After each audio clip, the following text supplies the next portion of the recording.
अब है अपभ्रंश साहित्य। आदिकाल में साहित्य लेखन की धारा में हिंदी भाषा के साथ साथ अपभ्रंश भाषा में भी साहित्य रचना हो रही थी। अपभ्रंश भाषा में नीति, श्रृंगार, वीर रसात्मक कवियों का प्रणयन तो था ही, साथ ही जैन और बौद्ध धर्माचार्यों ने अपने सिद्धांतों एवं मतों की रक्षा के लिए अपभ्रंश को ही आधार बनाया। प्राकृत से बिगड़कर जो रूप बोलचाल की भाषा में ग्रहण किया गया, वही रूप कालांतर में काव्य रचना के लिए रूढ़ हो गया, उसे ही अपभ्रंश कहा गया। Point to be noted. Prakrit से बिगड़कर जो रूप बोलचाल की भाषा ने ग्रहण किया, वही रूप कालांतर में काव्य रचना के लिए रूढ़ हो गया, उसे ही अपभ्रंश कहा गया। अपभ्रंश के बोलचाल वाले लोकोन्मुखी रूप को ही देश भाषा कहा गया। जब देश भाषा का यही रूप साहित्य में प्रयुक्त होने लगा तो अपभ्रंश कहलाया। Point to be noted. Prakrit से बिगड़कर जो रूप बोलचाल की भाषा ने ग्रहण किया, वही रूप कालांतर में काव्य रचना के लिए रूढ़ हो गया, उसे ही अपभ्रंश कहा गया। अपभ्रंश के बोलचाल वाले लोकोन्मुखी रूप को ही देश भाषा कहा गया। जब देश भाषा का यह रूप साहित्य में प्रयुक्त होने लगा तो वो अपभ्रंश कहलाया। भरत मुनि ने इसे अपभ्रंश नाम नहीं देकर देश भाषा कहा। अपभ्रंश नाम सबसे पहले बल्लवी के राजा धारसेन द्वितीय के शिलालेख में मिलता है। Point to be noted. अपभ्रंश नाम सबसे पहले वल्लवी के राजा धारसेन द्वितीय के शिलालेख में मिलता है, जिसमें उसने अपने पिता गुहसेन को संस्कृत, प्राकृत और अपभ्रंश तीनों को कवि कहा है। शुक्ल इसे प्राकृताभास तो चंद्रधर शर्मा गुलेरी इस भाषा को पुरानी हिंदी का नाम देते हैं। डॉक्टर देवेंद्र कुमार ने वसंत विलास और उसकी भाषा की भूमिका में स्वयंभू, पुष्पदत्त, धनपाल, कनक कामर, अब्दुल रहमान, जिनदत्त सूरी, जोइंदू, राम सिंह, लक्ष्मी चंद या देवसेन, सिद्ध, कवि भूसुक, दीपशंकर, श्रीज्ञान, धर्मपाद, टेंटिया, महीधर तथा कमलांबरपाद को अपभ्रंश का कवि माना है। अब है अपभ्रंश के कवि। सबसे पहले हैं स्वयंभू, जिनका जन्म 783 ईस्वी के आसपास कर्नाटक में माना जाता है। ये अपभ्रंश भाषा के प्रथम जैन कवि के रूप में इनको सम्मान प्राप्त है। Point to be noted. स्वयंभू, जिनको अपभ्रंश भाषा के प्रथम जैन कवि के रूप में सम्मान प्राप्त है। स्वयंभू को अपने जीवन काल में ही कविराज चक्रवर्ती, छंदस चूड़ामणि की उपाधियां मिली। Point to be noted. Swayambhu को अपने जीवन काल में ही कविराज चक्रवर्ती, छंदस चूड़ामणि की उपलब्धियां मिली। ये अपभ्रंश साहित्य के वाल्मीकि माने जाते हैं। Point to be noted. स्वयंभू जो हैं अपभ्रंश साहित्य के वाल्मीकि माने जाते हैं। भोला शंकर व्यास ने इन्हें अपभ्रंश साहित्य का कालिदास कहा है। Point to be noted. Bhola Shankar Vyas ने स्वयंभू को अपभ्रंश साहित्य का कालिदास कहा है। इनके द्वारा रचित रचनाएं हैं सुदय चर्यु, पंचमी चर्यु और स्वयंभू व्याकरण ग्रंथ। स्वयंभू के द्वारा रचित रचनाएं कौन सी है? सुदय चर्यु, पंचम चर्यु, स्वयंभू व्याकरण ग्रंथ, जो कि उपलब्ध नहीं है। उपलब्ध रचनाएं इनकी कौन सी है? सबसे पहली है पौम चर्यु। इसे स्वयंभू ने पूर्ण नहीं कर पाए थे। पमचर्यु को उनके पुत्र त्रिभुवन ने इसको पूरा किया। यह राम कथा का महत्वपूर्ण ग्रंथ है, जिसे जैनी रामायण भी कहा जाता है। एक खास बात ध्यान रखना है कि अपभ्रंश भाषा के प्रथम जैन कवि जो हैं वो स्वयंभू हैं। अपभ्रंश भाषा के प्रथम जैन कवि स्वयंभू हैं। अपभ्रंश भाषा के प्रथम जैन कवि स्वयंभू हैं। अपभ्रंश भाषा के प्रथम जैन कवि जो है वो स्वयंभू हैं। ये अपभ्रंश साहित्य के वाल्मीकि माने जाते हैं। भोला शंकर व्यास इन्हें अपभ्रंश साहित्य का कालिदास कहते हैं। पौमचर्य हो गया, जो ये पूरा नहीं कर पाए, त्रिभुवन ने इसे पूरा किया। राम कथा है, इसे जैनी रामायण कहा गया है। 5 कांड है, विजहर कांड है, उज्झा कांड है, सुंदर कांड है, जुज कांड है और उत्तर कांड है। Point noted. पमचर्यु में विजहर कांड है, उज्झा कांड है, सुंदर कांड है, जुज कांड है और उत्तर कांड है। इस ग्रंथ में वीर, श्रृंगार, करुण और शांत रस है। इस पमचर्यों में वीर, श्रृंगार, करुण और शांत रस है। फिर इसमें उपमा, उत्प्रेक्षा, रूपक, शलेष आदि अलंकार तथा पधड़िया बंद का प्रयोग किया गया है। रिटनेमीचर्यु, रिटनेमीचर्यु जिसे हरिवंश पुराण भी कहा जाता है। इस ग्रंथ में कृष्ण कथा वर्णित है। रिटनेमीचर्यु, हरिवंश पुराण, कृष्ण कथा वर्णित है। वो थोड़ा सा गिर गया था।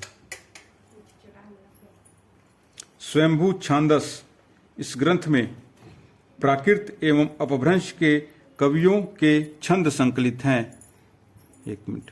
स्वयंभू छांदस में प्राकृत और अपभ्रंश कवियों के छंद संकलित हैं। कवि स्वयंभू को अपभ्रंश साहित्य का वाल्मीकि कहा गया है। कवि स्वयंभू को अपभ्रंश साहित्य का वाल्मीकि कहा गया है। तो पुष्पदत्त को अपभ्रंश का व्यास कहा गया है। Point to be noted. कवि स्वयंभू को अपभ्रंश का वाल्मीकि कहा गया है।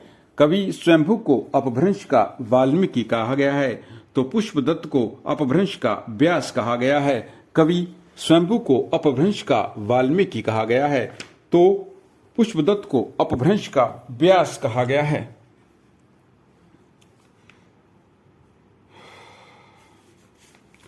स्वयंभू ने स्वयं को कवि कुल तिलक, काव्य रत्नाकार तथा सरस्वती निलय की उपाधियां दी। कवि पुष्पदत्त, जिन्हें अभिमान मेरु भी कहा जाता है, इनका टाइम पीरियड है 959 से 972 ईस्वी के मध्य। 10वीं शताब्दी के ये सर्वश्रेष्ठ कवि माने जाते हैं और इनको अपभ्रंश का व्यास कहा जाता है। 10वीं शताब्दी के सर्वश्रेष्ठ कवि कश्यप गोत्रीय ब्राह्मण, स्वभाव से अक्खड़, अहिष्णु, साथ ही इनमें सांप्रदायिकता का अतिरिक्त आग्रह भी था, इसलिए ये स्वयं को अभिमान मेरु कहते थे। अभिमान मेरु, ये कहने की क्या जरूरत थी इनको। Page number 30।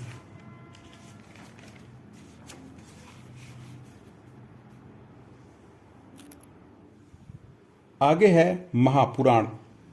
इस ग्रंथ में कुल 63 महापुरुषों का जीवन चरित्र है। इसमें 102 संधियों में लिखा गया महाकाव्य है। यह ग्रंथ किसका है? ये पुष्पदत्त का ही है। हाँ, अपभ्रंश के व्यास पुष्पदत्त का ये रचना है महापुराण। इसमें 63 महापुरुषों के जीवन वर्णित है। 102 संधियों में लिखा गया यह महाकाव्य है। Point to be noted. 102 संधियों में लिखा गया पुष्पदत्त के द्वारा लिखित यह महाकाव्य है महापुराण। इस ग्रंथ में रामायण और महाभारत की कथा को एक साथ निबंध करने का प्रयास किया गया है।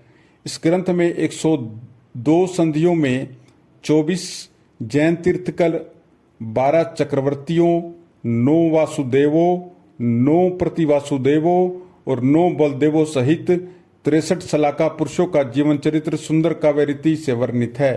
महापुराण में आदि कवि ने अपने पूर्ववर्ती भरत, पिंगल, भामा, दंडी, प्रणीत एवं अन्य महाकाव्य का उल्लेख किया है। विशेष पुष्पदत्त की रामायण राजा शेणिक और गणधर गौतम से संवाद प्रारंभ होती है। यह राम कथा गुण भद्राचार्य की परंपरा पर आधारित है, जिससे विमल सूरी ने पमचर्यु की राम कथा से भिन्न है। महापुराण को 63 महापुरुष गुणालंकार भी कहा जाता है।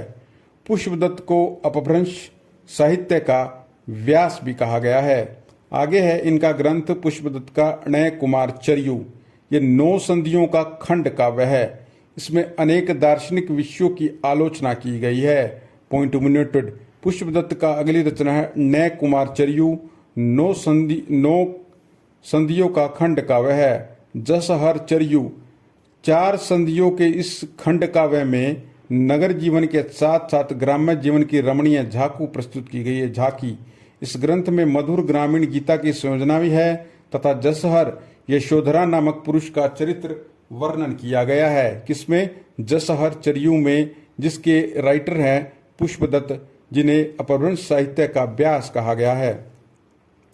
अब आ जाते हैं कवि धनपाल।